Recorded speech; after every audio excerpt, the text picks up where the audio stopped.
A to Z Mysteries, The Empty Envelope by Ron Roy. Chapter 9. Oh, look at the picture.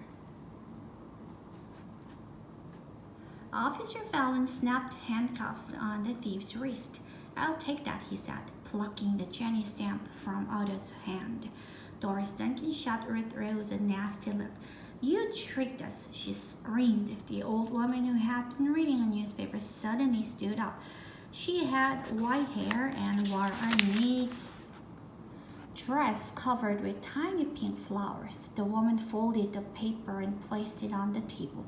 Then she crossed the room. "No, you tricked me," the woman said. She turned to Otto Bird. "Remember me, Clementine Painter?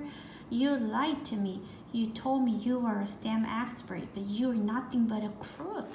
When Otto Bird recognized Clementine Painter, his mouth dropped open. Not a word came out. In the office, Dink and Josh danced around Mrs. McElroy's desk. "Gotcha!" Dink shouted. The day before, when Ruth Rose had telephoned Officer Fallon, he told her he'd call Clementine Painter.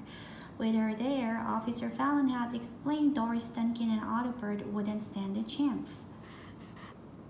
Clementine had hopped on a bus for Greenlawn to get her stamp back.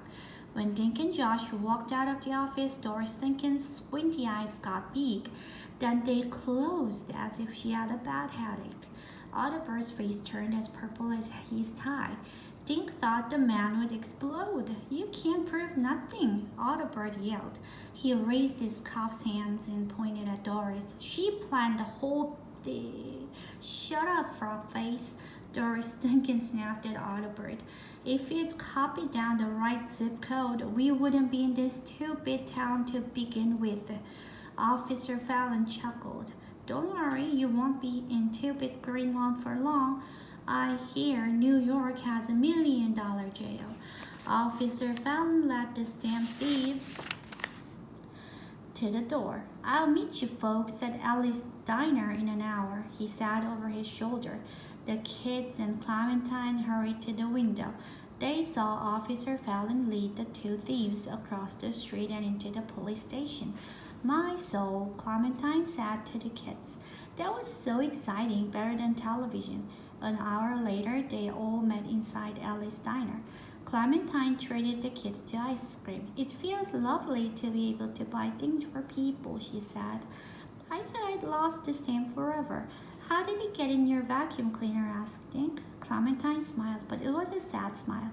"My mother died recently. She was 96. I was cleaning out her old vacuum cleaner when I found the stamp. She must have vacuumed it up, but who knows when or where."